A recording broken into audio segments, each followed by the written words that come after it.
যে আওয়ামী লীগ বাংলাদেশ বানিয়েছে, আমি মারা যাওয়া পর্যন্ত সেই আওয়ামী লীগকে আমি ছায়া দিয়ে যাব।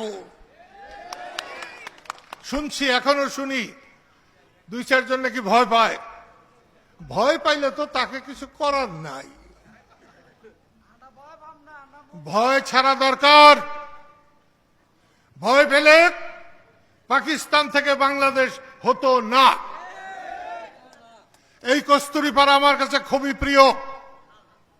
আমি সাতিহাটির থেকে, ওখানে বোধহয় মাইজবাড়ি আছে একটা, সেই মাইজবাড়ি আমাদের দাদাদের বাড়ি ছিল। ওখানে হয়ে কস্তুরীপাড়া হয়ে ভোজদত্ত ফুবুর বাড়ি যেতাম। আমার সবচেয়ে গরিব ফুবু আর সবচেয়ে বেশি আদর পেতাম সেখানে।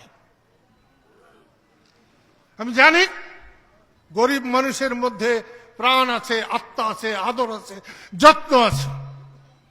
মুক্তিযুদ্ধের শুরুতেও এই কালীহাতির পাশে হামিদপুর থেকে আমি অস্ত্র নিয়ে এসেছিলাম। যে এলএমজি পাকিস্তানের মেরুদণ্ড ভেঙে দিয়েছিল, সেই এলএমজি এইখানে এসে পরিষ্কার করে, এইখানকার কেরোসিন তেল দিয়ে পরিষ্কার করে তারপরে পাকিস্তানিদের বিরুদ্ধে রুখে দাঁড়িয়েছিলাম, পাকিস্তানিদের এলএমজি নিয়ে। এইখানে শামসু মুক্তিযুদ্ধের সময় সবারই চোখ উঠেছিল। এক সময় সেটার নাম হয়ে গেল জয় বাংলা রোগ, কিন্তু একমাত্র শামসু কস্তুরীপাড়ার যে চোখ ওঠে নাই। এখানে মনির কমান্ডার, মনিকে না পেলে আমি মুক্তিযুদ্ধই করতে পারতাম না। তাই আজকে কস্তুরীপাড়ার মানুষের কাছে আমি আশা করব, আগামী 12 তারিখ হাঁস মার্কায় ভোট দিয়ে আপনি বুঝিয়ে দেবেন যে এখনো মুজিব ভক্তরা মরে নাই, বাংলাদেশ মরে নাই।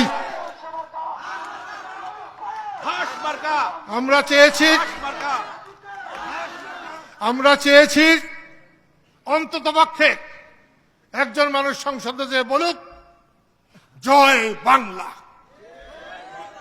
জয় বঙ্গবন্ধু, জয় মুক্তিবাহিনী।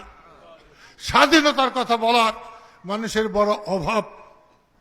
লতিফ সিদ্দিকীর যখন জন্ম, তিনি যখন নেতা, অনেকের জন্মই হয় নাই, আজকে তারা মন্ত্রী হয়ে গেছে, নেতা হয়ে গেছে।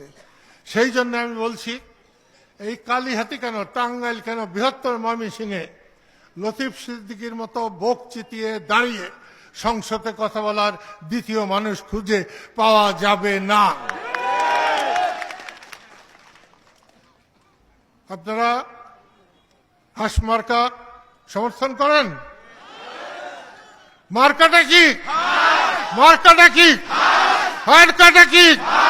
প্রিয় বন্ধুরা, আমি আপনাদের এখানে অনেকবার এসেছি, অনেক মিটিংয়ে বহু লোক হয়েছে, কিন্তু আজকের মতো আমার হৃদয় কোনো দিন ভরে নাই। 12 তারিখ আপনারা ভোট দেবেন। কেউ যদি জোর জুলুম করার চেষ্টা করে আমাকে বলবেন। এই জন্যই আমি কিন্তু এসেছি, এই জন্যই এসেছি।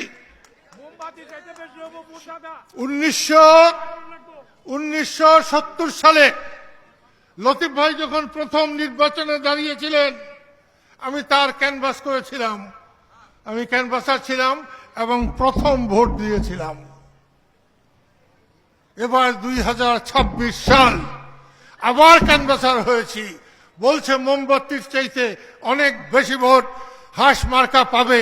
এই বিশ্বাস নিয়ে, এই আশা নিয়ে আল্লাহ আপনাদেরকে তার পবিত্র আরশের নিচে ছায়াতলে রাখুন, এই আশাবাদ করে ব্যক্ত করে আমি আমার কথা শেষ করলাম। খোদা হাফেজ।